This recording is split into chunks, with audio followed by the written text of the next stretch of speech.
Hello my loves and welcome back. And if you're new here, then thank you for joining me and giving me a try. Today we're going to do a short practice that is going to be somatics for lower back pain. We're going to begin on our backs. Now, if you feel like you need a little bit of cushion, I like to have a blanket underneath my torso. You feel free to do the same. We're going to come down, have your knees bent and your feet on the floor. And I want you to just assess, because I want you to have the option here to stay with your knees bent and your feet on the floor. Because sometimes the trigger for your lower back pain is when we extend our legs. So notice, is extending the legs available? And if so, then take that option. But if you start to feel some discomfort in your lower back, then rebend the knees and just place the feet on the floor, and hopefully that feels a little bit more comfortable. So find a position that you can rest and just take a moment, let's take a couple of breaths to settle into the space.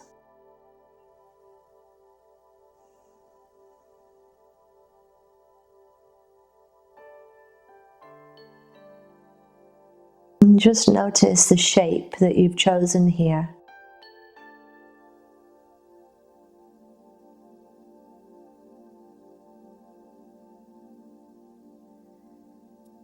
And personally, I like to let my eyes close so that I can feel more of my body.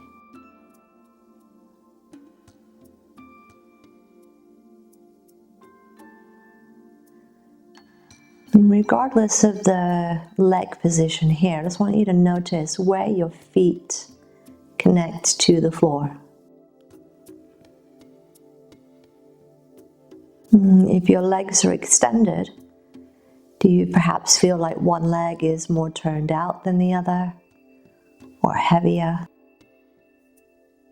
And as you notice the connection of your legs to the floor, which one has more connection? If your knees are bent and you feel the full foot connected to the floor, then just notice, do you have more weight on the inner or the outer edge of your feet? And is that the same right to left?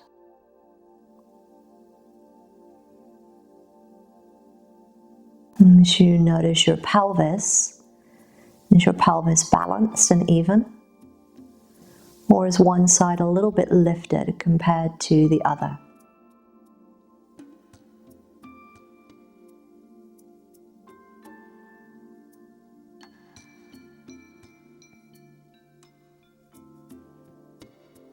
As you notice the lower back, then if the legs are extended, just notice whether you have connection to the lower back against the floor or space. And is there a difference right to left? If there's space, is that space the same or different on the right side compared to the left? Now, if your knees are bent and your feet are on the floor, you may feel connection of your lumbar spine to the floor. And just notice, is there more connection on the right side or the left side?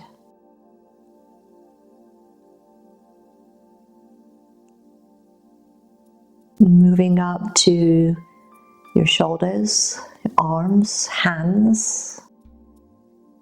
What differences can you feel there in the connection to the floor?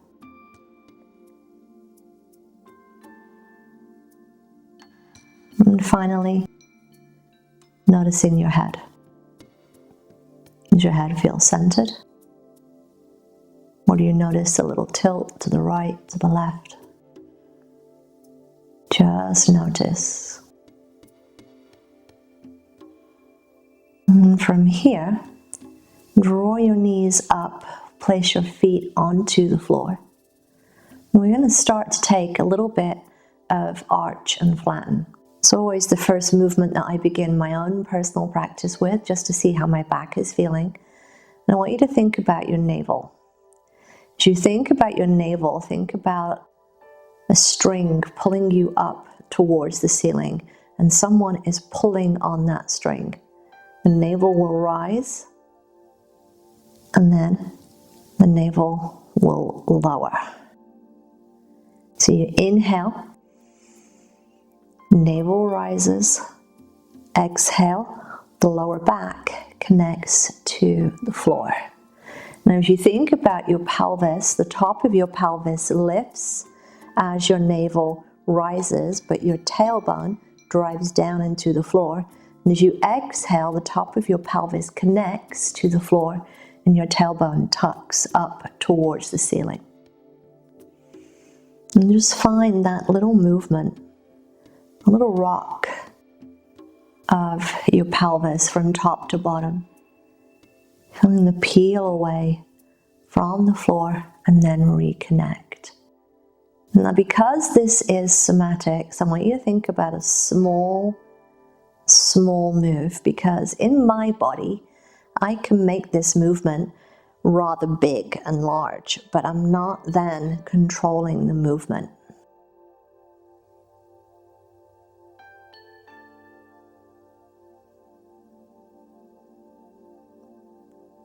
Small movement, small and slow. Move with your breath.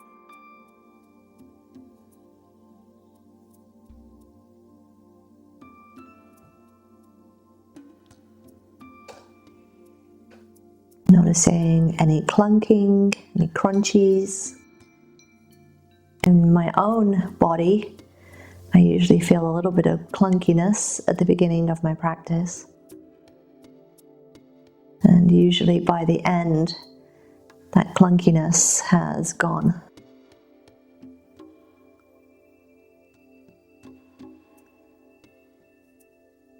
As you come into your next inhale, I want you to find a neutral position for your back to rest. We're going to walk the feet a little bit wider, maybe as wide as your mat, and let your knees come to the left, as little or as much as you like, and then up into center and over to the right. Now there's a temptation here to do this and just kind of flip-flop back and forth. What I want you to do is control the movement. Can you control the movement of the legs so that as the legs come to the side, you're not letting them flop into gravity? How much can you control the legs moving from side to side? And is there a difference here in the range of motion? Is there a difference in how your lower back feels here?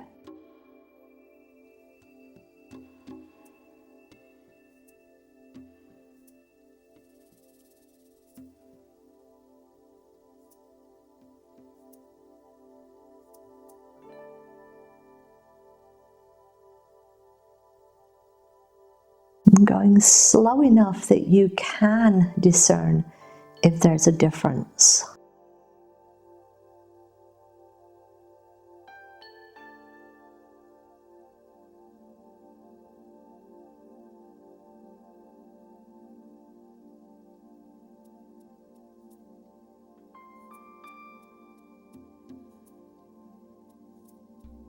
And the next time that your knees come through center and pause in center,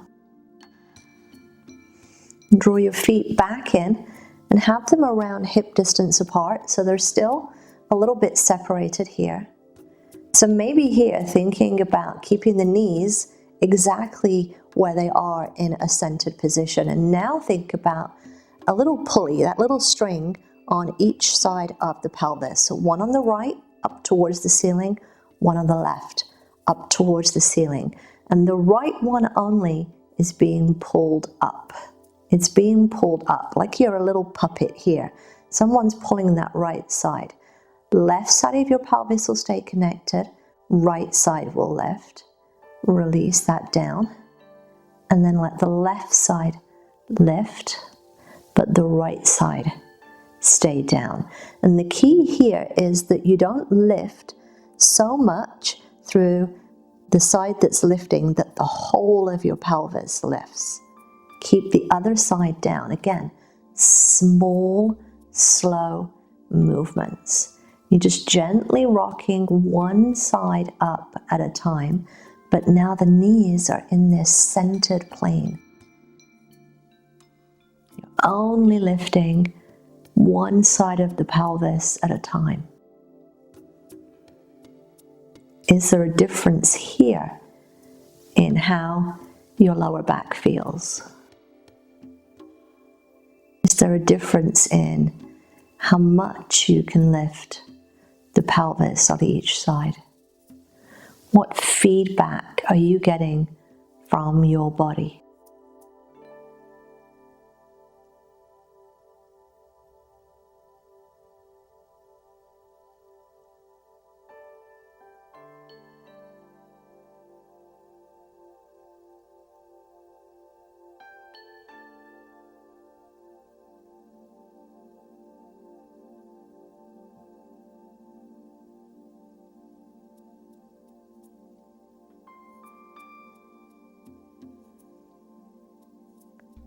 Next time that the right side of your pelvis lifts, that will be the last time.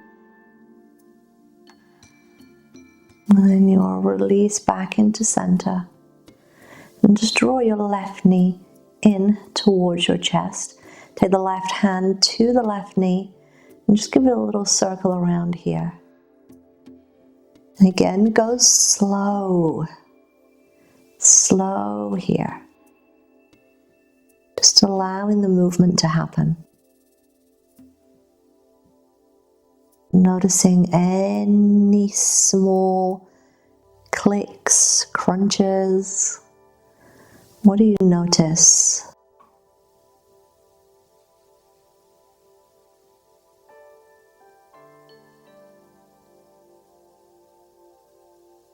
Take a pause, go the other way.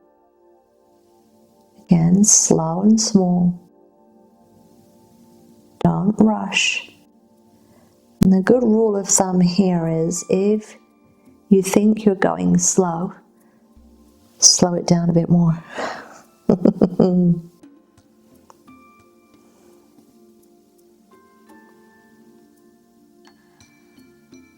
And release into center. Bring your foot back to the floor. And we'll draw the right knee in, right hand to the knee. And again, take it around in that little circle here. And you're just looking for any difference in how this side moves compared to the previous side. What do you feel?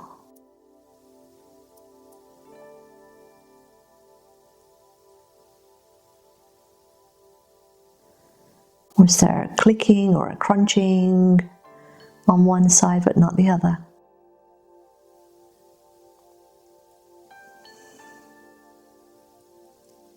Take a pause, go the opposite direction. Because these differences that we notice are perhaps things that we need to be exploring in our practice in the future.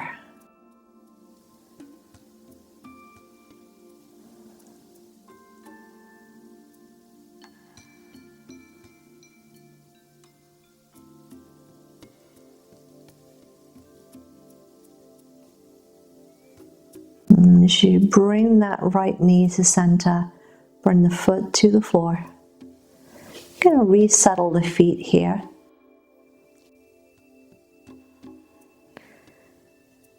So from here, I want you to bring your arms down to the sides. Bend your elbows so that your forearms are lifted away from the floor. Fingers pointing up, palms facing in towards each other. Push your upper arms down into the floor. Push your heels down into the floor. Now, depending on your body, your back pain, this might be enough.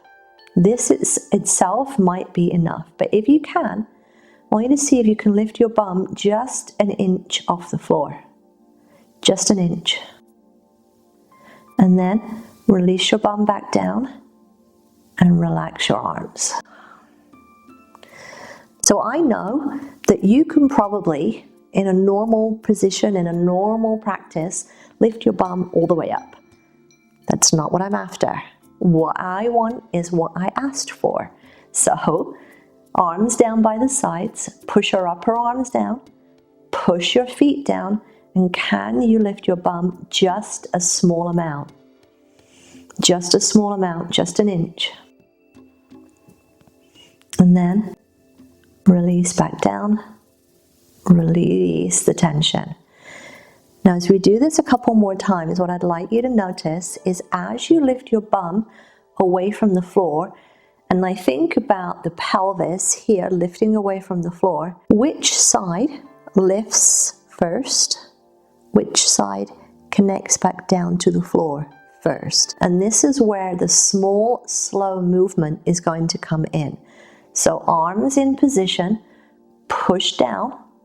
Do you already notice that you're pushing down through one arm more than the other? Just notice, push down through the feet. What happened in the pelvis? Did you lift one side before the other?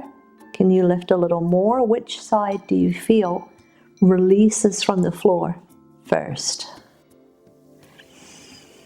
And then slowly reconnect. Which side connects to the floor first? Take a pause. Give yourself a breath to reset before you repeat. And we're going to do the little repeat here. Push down, and lift. And then release. And as you release, relax, take a breath.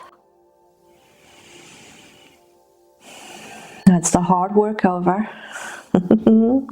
Draw your knees towards your chest. And I'm going to suggest either you take a little roll around with the knees. You can take a little rock from side to side. You can do whatever you feel you need. If you're rolling around the knees, go a couple of times in one direction and then a couple of times in the other.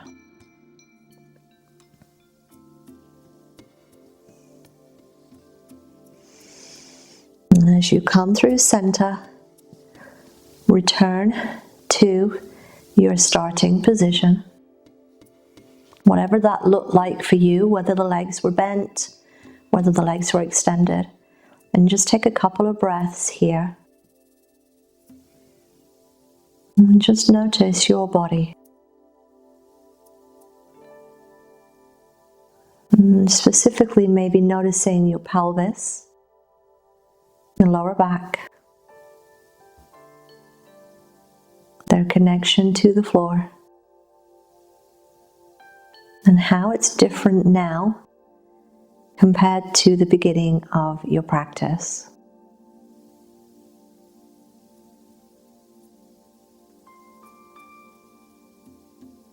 What differences can you feel?